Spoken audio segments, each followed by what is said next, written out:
그가 이 세상에서 복을 받을 것이라. 주여 그를 그 원수들의 뜻에 맡기지 마소서.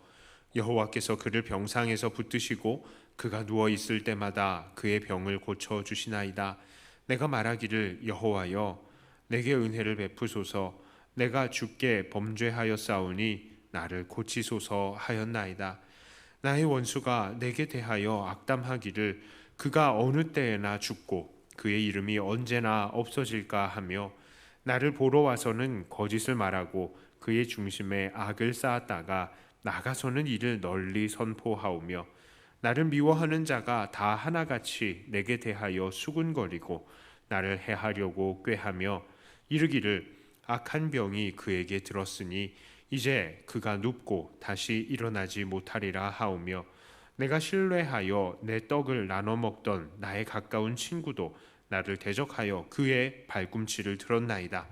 그러하오나 주 여호와여 내게 은혜를 베푸시고 나를 일으키사 내가 그들에게 보응하게 하소서. 이로써 내 원수가 나를 이기지 못하오니 주께서 나를 기뻐하시는 줄을 내가 알았나이다. 주께서 나를 온전한 중에 붙드시고 영원히 주 앞에 세우시나이다. 이스라엘의 하나님 여호와를 영원부터 영원까지 송축할지로다. 아멘. 아멘. 이 다윗은 지금 병이 들어있는 상태입니다. 그런데 그는 병 중에 이렇게 와병 중에 하나님께 기도합니다. 자기의 이 범죄함을 고백하며 하나님의 은혜를 간구합니다. 이 다윗도 수많은 범죄를 저질렀을 것입니다.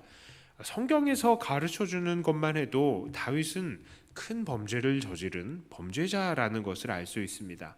그는 자기의 부하 우리아의 아내 바세바를 범했고 또 그 남편 우리아까지도 죽도록 했습니다. 살인 교사이지요. 저 게다가 자기의 아들 암논이 누이 다말을 강간했을 때에도 암논에 대해서 아무런 조치를 취하지 않았습니다. 분명히 이 아들이 하나님의 율법을 어겼음에도 불구하고 간음한 자에 대해서 처녀를 강간한 사람은 이 처녀와 함께 살도록 조처를 취해야 하는 것입니다. 그것이 율법입니다. 그러나 그렇게 하지 않았습니다. 자, 또한 말년에는 인구조사를 통해서 하나님이 아닌 자기의 나라의 능력을 측정해 보고자 했습니다. 자, 그렇다면 하나님은 그런 다윗에 대해서 어떻게 하셨습니까? 가만 놔두시지를 않으셨습니다. 각종 재앙들과 고난으로 다윗을 치시고 다윗을 회개하도록 만드셨다는 것을 우리는 성경의 내용들을 통해서 알 수 있습니다. 오늘 다윗이 병들어 누워 있을 때도 마찬가지입니다. 하나님은 다윗의 죄로 인해 다윗을 징계하셨고 다윗은 그런 하나님께 회개를 하고 있는 것입니다. 그런데 이렇게 알아 누워 있는 다윗에게는 여전히 대적자들이 있었습니다. 이 대적자들은 누구입니까? 9절을 보니까 이들은 다윗이 신뢰를 하고 또 다윗과 떡을 나누어 먹던 자들이라고 합니다. 한 식구 혹은 한 식구와도 다를 것이 없는 사람들, 아주 가까운 신하들일 수도 있고요, 친구들일 수도 있는 것입니다. 그런데 그 대적자들은 다윗에게 왔을 때에는 온갖 거짓말과 감언 이설을 하지만 뒤돌아서서는 다윗이 망하기를 바라고 다윗을 해치기를 원하고 있었던 것입니다. 그러나 그런 상황 속에서도 다윗은 하나님께서 자기를 고쳐주실 것을 소망합니다. 왜냐하면 그는 그래도 하나님을 따르는 하나님의 백성, 즉 의인이기 때문입니다. 그가 비록 범죄로 하나님의 징벌을 받고 있다 할지라도 그는 어쩔 수 없는 하나님의 백성이기 때문입니다. 자, 특히 1절부터 4절은 가난한 자들을 돌보는 이에게 복이 있다라는 것을 선포하면서 지금 자기가 그렇게 가난한 자를 돌보는 사람이니 하나님께서 돌봐주실 것을 소원한다라는 것을 말하고 있는 것입니다. 다윗은 왜 그렇게 가난한 자를 도왔을까요? 그것은 바로 하나님께서 가난하고 궁핍한 자들을 도우시는 분이시기 때문입니다. 바로 시편 앞장에 40장 17절에 이렇게 말합니다.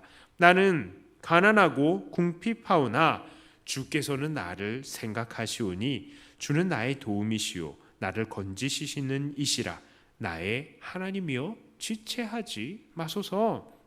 자, 그러니까 다윗은 지금 가난하고 궁핍한 자를 돌보시는 하나님을 닮아서 자기도 가난하고 궁핍한 자를 도왔다는 것입니다. 그러니 다윗은 그렇게 하나님을 바라고 닮으려는 그에게 하나님께서 은혜를 내려주실 것을 소원하고 있는 것입니다.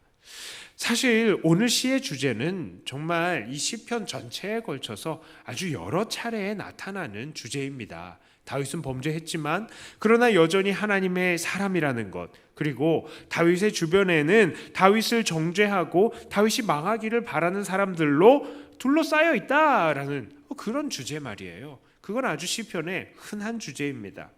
자, 만일 오늘 우리가 다윗과 같은 상황이었다면 우리는 어떻게 했을까요? 일단 병의 문제는 다윗처럼 하나님 앞에 나와서 회개하면서 또 병원도 함께 다녀야죠. 그렇게 다닐 것입니다. 자, 그렇다면 이런 병의 문제는 병의 문제라 쳐요. 그렇다면 대적의 문제는 어떻게 하겠습니까? 자, 어려울 때 친구가 진짜 친구인데요.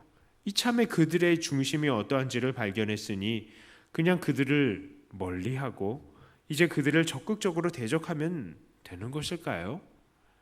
하지만 다윗은 어떻게 했습니까? 다윗은 10절에서는 자기를 일으키셔서 다윗이 그들 대적들에게 보응하게 해달라라고 했습니다. 그렇지만 우리가 여기서 주목해 봐야 될 것이 있어요. 그것은 사실 다윗은 왕이었다는 것입니다. 그래요. 다윗은 하나님께 이렇게 기도할 필요도 없었다는 것이죠. 왜 그렇습니까? 자기가 마음에 들지 않으면 자기가 명령해서 죽일 수 있는 그런 능력이 있었습니다. 그렇지만 그럼에도 불구하고 다윗은 하나님께 이렇게 그 원수들에 대해서 고발하는 것입니다. 이것이 의미하는 것이 무엇입니까? 다윗은 그 심판하심을 하나님께 맡겨드린 것입니다. 오늘은 이것에 주목해 보았으면 좋겠어요. 다른 것들은 우리가 늘 하는 얘기니까요. 자, 원수에 대한 이 다윗의 이런 자세, 이것은요 정말 우리가 본받을 만합니다. 예수님도 이러한 자세로 삶을 사셨죠. 예수님이야말로 정말 자기의 최측근들에게 배신을 당하신 분이십니다.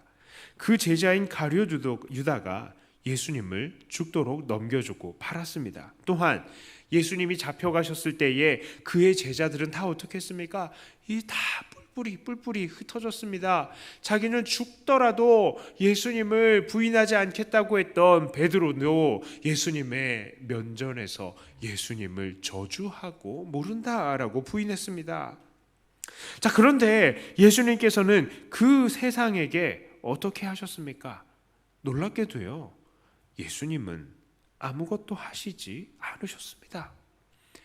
팔면 팔려가셨고 때리면 맞았습니다. 그리고 십자가에 못 박으면 못 박히셨습니다. 세상 사람들은 예수님의 연약함을 즐기며 놀렸습니다. 그러나 예수님은 그곳에서 그들의 즐거움과 놀림의 대상으로 그냥 남아 계셨습니다. 예수님은 어떤 분이십니까? 예수님은요, 하나님 보이시지 않으시는 하나님의 형상입니다. 하늘의 천군 천사도 다 능력으로 부르실 수 있으시는 분이십니다. 그럼에도 불구하고 우리 예수님께서는 때리면 맞고 죽이면 죽으셨던 것입니다. 자, 그런데 예수님께서 그렇게 하셨더니 그 결과가 어떻게 됐습니까? 죽으신 예수님은 부활하셨고 승천하셨습니다. 그리고 자기가 하나님의 아들이라는 사실을 증거하셨고요. 자기를 팔고 십자가에 못 박은 사람들을 결국에는 무릎 꿇게 하시고 회개시키신 것입니다. 결국 오늘 다윗이 말했던 것처럼 원수가 자기를 이기거나 놀리지 못하게 한 것이 예수님에게 그대로 적용이 되고 성취가 된 것입니다. 오늘 우리는 바로 이러한 모습을 닮아야 합니다. 세상은 오늘도 하나님의 택한 자들을 괴롭힙니다. 우리가 조금이라도 약한 틈을 보이면요, 그걸 아주 후벼 팝니다. 교회의 흠을 잡죠. 그리고 믿는 자들을 넘어뜨리려고 합니다. 요즘 같은 경우 기독교가 어떻습니까? 아주 세상에게 짓밟히고 있습니다. 어떤 사람들은 그런 세상의 움직임에 항거합니다. 그리고 시위하기도 합니다. 어떤 이들은 이해는 이해라고 하면서 자기들은 이제 폭력의 방식을 사용해야 되겠다라고 합니다. 하지만 우리는 그것에 대해서 어떻게 대처해야 합니까? 우리는요, 그냥 당해야 합니다. 그것이 예수님의 방식입니다. 때리면 맞고 놀리면 놀림 당하는 것입니다. 그것이 우리 주님의 방식입니다. 그렇게 할 때에 하나님께서 예수님을 높여주시는 것처럼 우리도 높여주시는 것입니다. 억울하죠? 답답하죠? 뭔가 말을 많이 하고 싶습니다. 예수님은 어떠셨을까요? 그런데 예수님은 한마디도 하지 않으셨습니다. 한번 이런 생각을 해봅니다. 우리가 요즘 같은 때에 계속 우리에게 대해서 변호를 한다. 과연 그것이 세상 사람들에게 어느 정도나 받아들여질까요? 제 생각에는 전혀 받아들여지지 않을 것입니다. 왜냐하면 세상 사람들은 우리를 비난하기로 결정하고 결심했기 때문입니다. 예수님을 믿지 않기로 결단한 사람들에게는 어떠한 말을, 어떠한 간증을 하고 어떠한 설명을 해도 그것이 믿어지지가 않고요. 이 기독교를 욕하기로 결단한 사람들한테는 어떠한 변명을 해도 절대로 그것이 받아들여지지 않는 것입니다. 우리는요, 지금은 그냥 당해야 되는 때입니다. 우리가 그냥 당하다 보면 결국 하나님께서는 높여주실 것입니다. 빌립보서 2장 5절부터 11절까지의 말씀이 이렇습니다. 너희 안에 이 마음을 품으라. 곧 그리스도 예수의 마음이니 그는 근본 하나님의 본체시나 하나님과 동등됨을 취할 것으로 여기지 아니하시고 오히려 자기를 비워 종의 형체를 가지사 사람들과 같이 되셨고 사람의 모양으로 나타나사 자기를 낮추시고 죽기까지 복종하셨으니 곧 십자가의 죽으심이라. 이러므로 하나님이 그를 지극히 높여 모든 이름 위에 뛰어난 이름을 주사 하늘에 있는 자들과 땅에 있는 자들과 땅 아래에 있는 자들로 모든 무릎을 예수의 이름에 꿇게 하시고 모든 입으로 예수 그리스도를 주라 시인하여 하나님 아버지께 영광을 돌리게 하셨느니라. 아멘. 그렇습니다. 비록 오늘 우리들은 우리가 사는 세상 속에서 억울하고 답답할지라도 너무 노여워하지 마시기를 바랍니다. 우리가 만일 이렇게 낮은 자세로 이 하나님의 앞에서 살아갈 때 하나님은 결국에는 우리를 높여주시고 세상이 우리를 이기지 못하게 하실 것입니다.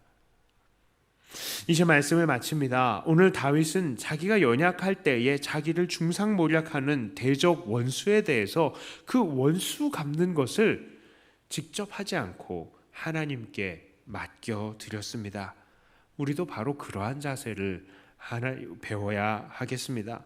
그러므로 오늘도 이렇게 하나님의 일하심을 기다리며 겸손하게 묵묵하게 이 고난의 시기를 견뎌내시고 그래서 결국에 하나님의 건져주심과 원수들을 멸하심을 경험하시는 저와 여러분들이 다 되시기를 주님의 이름으로 축복합니다. 기도합니다. 하나님 아버지 감사합니다. 다윗이 병석에서 자기를 하나님께 맡겨드리고 특히 원수 갚는 것을 하나님께 맡겨드리는 것을 우리가 보았습니다.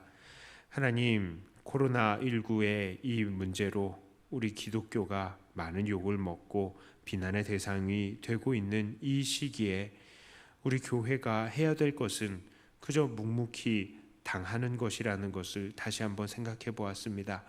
하나님, 이것이 비록 우리에게 억울할지언정 우리는 이것을 묵묵히 당하는 자들이 되게 해주시고, 우리가 이것을 예수님이 받으시는 고난처럼 끝까지 견뎌낼 때에 또한 우리 주님께서, 우리 하나님께서는 우리 주님을 높이 드셨던 것처럼 우리 교회를 높이 드실 줄을 믿습니다. 그날을 기대하며 끝까지 견뎌내는 우리들이 되게 하여 주시옵소서. 하나님, 세상을 바라보기가 두렵습니다. 그러나 그 두려움을 우리 아버지 하나님께서 또 붙들어 주시고 우리의 마음에 정말 세상이 이해할 수 없는 참 평안과 기쁨을 허락해 주시어서 이 시기도 잘 견뎌내는 우리들 모든 성도들이 되게 하여 주시옵소서. 감사드리며 우리 주 예수님 이름으로 간절히 기도드리옵나이다. 아멘. 자, 우리